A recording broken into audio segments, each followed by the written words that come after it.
Saat 15:45 Səmranın günü başladı. Bugün mən sizə saatın tək aksessuar olduğunu deyil, həm də necə bir stilə tərzə çevrildiğini danışmaq istəyirəm. Çünki saat deyəndə artıq insanlar telefona baxır, amma mən təzə saat bulmuşam. Və istəyirəm bugün sizinlə məşhur bir saatsazı yaxından təqdim edin və birlikdə onu tanıyaq. O, dəfələrlə öz zəhmətinə görə bir neçə diplomlar və medallar almışdır. Hər vaxtınız xeyir olsun Yusif bəy, necəsiniz? Hər vaxtınız xeyir, yaxşıyam, siz necəsiniz? Çox sağ olun, yaxşı olayım. Bakıda artıq hamı sizi Yusif Saatsaz kimi tanıyır və aldığınız medallarla səs salmışsınız. Mən də dedim ki, mən də gəlim tanış olum və bir çox suallarım var. Çünki bilirsiniz, dəb dəyişib, stil dəyişir, illər dəyişir. İnsanlar artıq smart, ağıllı texnologiyanı istifadə edirlər. Lakin hələ də saat aktualdır. Belə saatlar çıxıb artıq, hansı ki, həm telefonun zənginə cavab verir, hansı ki, həm mesaj yazmaq olur. Amma yenə də bu keçmişdən qalan saatlar aktualdır. Və biraz istərdim həm onlar haqqında danışaq, həm də sizin haqqında danışaq. Çünki eşitmişəm ki, 18 ildir artıq Bakıda fəaliyyət göstərirsiniz. Bu peşəyə olan maraq hardan yarandı? Bəli, düz qeyd elədiniz. Mən 18 ildir bu işin içərisindəyəm. Mənim atam da saatsazdır. Elə uşaq vaxtdan ona baxırdı, mənə maraqlı gəldi. Düzdür, işləmirdim, öyrənmirdim. Amma sonra zaman keçdi, 2008-ci ildən mən bu işi görməyə başladım. Qaldı ki, o saatlar deyirsiniz ki, dəbli olan saatlar, məsəl üçün ağıllı saatlardır. Olanın bir müddəti var, bir müddətdən sonra dəbdən düşəcək. Yenə hələ köynə saatlar dəbdə olacaq həmişə. Yəni, köynə saatlar daha keyfiyyətlidir, daha yaxşıdır. Bəs saatsaz olmasaydınız kim olardı? Mən saatsaz olmasaydım, aparıcı olacaqdım. Mən o vaxt İncəsənət Universitet sənətlərini vermişdim, aparıcı olmaq istəyirdim. Uşaq vaxtlarının böyük marağım var. O vaxtı məktəbdə oxuyanda bütün məktəbin tədbirlərini mən aparıcı kimi çıxırdım. İstər bizim sinif, istər başqa siniflər aparıcı kimi tanınırdım. Mən bu işi istəyirdim. Nəsə o qismət olmadı, axırda saatsaz oldum mən. Bəs heç peşman oldunuz mu? Xeyr, peşman deyiləm. Niyə ki, işləyirəm, çox gözəl işdir. Amma siz deyirsiniz ki, məsələn, fokuslanmışsınız incəsənət sahəsinə və həyat elə gətirdi ki, bir çox televiziya kanallarında mən sizi görürəm, sizin müsahibənizi görürəm, sizin haqda sənədlər görürəm və bunu demək istərdim ki, bunu ikisini bir araya gətirə bilərsiniz. İndiki vaxtda düşünürəm ki, biraz çətin olarım. Yaşınız necə? Yaşım 37-dir. Məncə çox cavan yaşdasınız və düşünürəm ki, saatlar haqqında bir veriliş də özünüz layihəniz də hazırlaya bilərsiniz. Bunu sosial şəbəkələrdə də bunu belə deyək də təqdim edə bilərsiniz. Bu haqda da düşünün. Amma ən çox istəyirdim sual verim ki, belə deyək, saatlar, hansı saatlar indi dəbdədir? Belə deyim də, elektron saatlar, smart saatlar, ümumiyyətlə rezin olan saatlar bu dəqiqə yəni çox dəbdə onlardır. Smart stili, sport stili saatlar.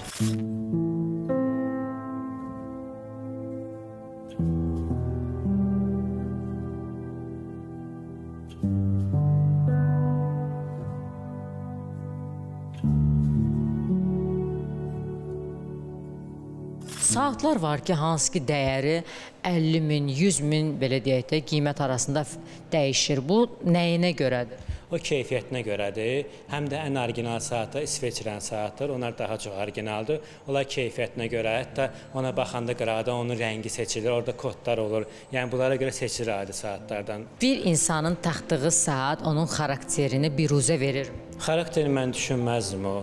Məncə zövqdən asır. Zövqü necəsə elə də saat istifadə eləyir.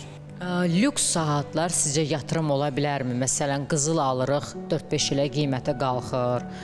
Maşın alırıq, düşür, ev alırıq, torpaq alırıq, qalxır və saatlarda belə bir şey var. Saat da maşın kimi düşür qiyməti. Yəni qızıl da olsa düşür. Qızıl olsa yox, qızıl olsa təbii ki, qiymət. Saatı qızıl olanda ancaq korpusu qızıl olur. İçi qızıl olmur, 2 sadə olur. 2 sadə ancaq korpus qızıl olur.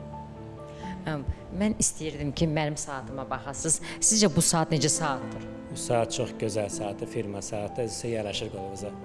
Bu saat retro tərzi gedir, düzdürmü? Hə, biraz köynə stildir. İndiki dövrdə insanlar daha çox telefona baxır və ya heç, məsələn, keçmişdə divar saatları var idi, belə fərqli-fərqli.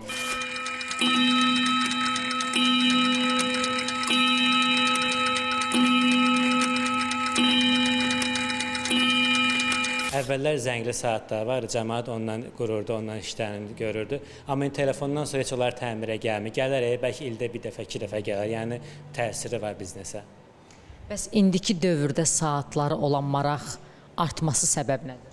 Artması bayaq dedim, zövqlə asılır. Elə adam var ki, saatı işləmir, qoluna taxır ki, elə belə ki, görsəniz, aksesuar kimi görsəniz, elə adamlar var yəni. Bəs sizin özünüzün icad etdiyi saat var mı? İcad etdim deyəndə ki, mən misal üçün bir dənə tərsinə işləyən saat yığmışdım. Orada 9-un üçün yeni dəyişmişdim, 11-in onun yeni dəyişmişdim. Saat tərsinə işləyir, ancaq vaxtı bilirdim. Bir yandan bir yana baxın. Orada indi içəridə var, sonra onu göstərək. Məsələn, sonra domino daşlarla saat yığmışam, saat yığmış, içərisində şəkil çəkmişəm. Yəni belə işlər görürəm. Bu işlərə görə də mənə diplom vermişlər, yəni medal vermişlər, yəni belə bir işlər gördüyüm üçün. Gələcəyin icad etdiyi saatlar necə olacaq? Nə ilə dəyişər, nə ilə fərqlənə bilərlər? İndi məsələn görürük ki, zənglərə cavab verən saatlar var. Bəs gələcəkdə sizcə bu 18 il peşənin sahibi olaraq nə düşünürsünüz? 50 ildən qabaq deyək ki, əvvəl məsəl üçün qədim Misirdə saat yaranmış, günəş saatı idi o. O meydan yüksəkən daş qoyurdular, ora kölgə düşdükcə saatı müəyyən edirdilər. Sonra məsəl üçün qum saatları, su saatları çıxdı. Sonra mexaniki saat çıxdı. İtaliya Milan şəhərində 2 dəfə mexaniki saat oldu. Orada bir dənə əqrəb var, cəmisi. Bir dənə əqrəbin olaraq vaxtı bilirdilər. Sonra ikinci əqrəb, saniyə əqrəbi gəldi. İndi artıq xronoqraflar var, xırda əqrəb basırsan knopkanı, xırda əqrəblə işləyir. İndi siz demişkən, indi məsəl üçün telefonla cavab vermək olur. Hətta mən bəzi yerləri görmüşəm xarici saytlarda. Burada bir-iki dəfə görmüşəm. Sadəcə qlobus fırlanır belə, saniyənin qlobus gedir. Yəni artıq yeniliklər olur, indi gəlsin nələr olacaqsa onu görəcəkdir. İnşallah çox yenilik olur belə deyim. Deyirlər ki, zaman sürətlənib. Bunun saata təsiri olurmu? Məsələn, görsən saat 1, saat 5 olur, hardan gəlir, hara getdi bilmirəm. Yəni siz də elə bilsən ki, saat uçur bəzən vaxt düz deyirsən. Yəni elə bilirəm ki, saatın saniyələri uçur.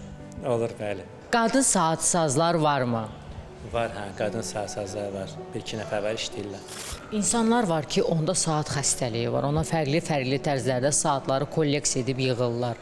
Bu saat xəstəliyinə olan səbəb nədir? Mən belə düşünürəm ki, onlar elə bir ki, həvəskarlardır. Onların ola bilsin ki, hər geyimə uyğun bir dənə saatlar var. Məsələn, müştəri gəlir yanıma görsən, bir 10-dan 15 dənə saat götürür düzəltməyə. Yəni bu artıq həvəskarlıdır. Geyimlərinə görə onları zövqə uyğun dəyişir də belə deyək. Bəs bu asılılığa səbəb?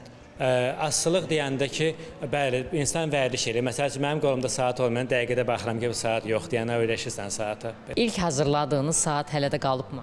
Bəli, ilk dəfə mən zəngli saat düzəltmişdim. Harasa bir 50-ci ilin saatı idi o saat. Onu söktüm, düzü yığa bilmirdim, onu çətin idi. Mən atama dedim, yollarını göstər, yığırdım, purjanka otuza bilmirdim. İlk dəfə o saat düzəltmişəm. İndi həmin saatda mən götürmüşəm, belə sizə göstərəcək düzəltdiyim saat nə hansı idi. Bu saatın neçə yaşı var? Bu saat 1950-ci ilin saatıdır. Yəni çox qat-qat artıq uzun illərə geri bağlı. 70 il keçib də belə deyək.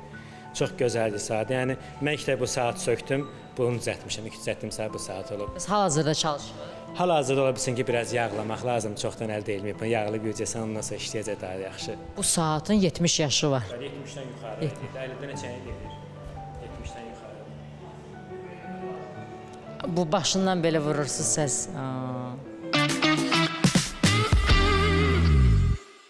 Həmən o tərsinə işləyən saat budurmu? Bəli, budur. Baxın, burada görürsünüz saat məsələn 6:25 dəqiqə. Fikir verən 10-dan 11-lə məsələn birin yerini dəyişmişəm, 9-un üçün yerini dəyişmişəm. Bu tərəfə baxırsınız. Bax normal saatda 6:22 dəqiqə belədirsə, burada isə bu tərəf əks tərəfdə baxırsınız ona. Yəni saatı bilmir, rəqəmlər dəyişilib. Saat saniyə tərsinə saat qabağa gəlir. Bu solaxaylar üçün də mən məsələn solaxayım görə bilərəm. Çünki 6 mənə tərs gəlirsə belə deməli solaxaylar üçün 1-2 buradan başlayır. Bu ilk dəfə sizin icad olur? Xeyr, mənim icadım deyil. Bu işi görənlər var, amma az adam gördü. Onlardan biri də mənim. Məndən soruşurlar belə bir iş görə bilərsən. Mən bir dənə bunun yığmasını bir ay əlləşmişəm yolunu tapmağa görə. İndi ancaq 2 dəqiqə eləyərəm mən bunu. Sevindim sizlə tanış olmağa, insanların bu qədər maraq olduğunu, sizə nəyə səbəb olduğunu anladım və ona görə düşündüm ki, özüm də gəlim, baxım, görüm nə peşəsidir. Çünki mən də bu yaxınlarda tam 3-4 ay olar ki, saata keçmişəm. Əslində bunun daha bahaları var. Bir dənə markada görmüşəm, 40 mindir o saatın qiyməti. Mənim gücüm buna çatdı. Maaşım buna çatdı. Tanış olmamı şad oldum. Daha böyük layihələrlə, daha böyük uğurlarla inşallah bir daha sizinlə yenidən ekran qarşısına gələrik. Sağ olun, sağ olun.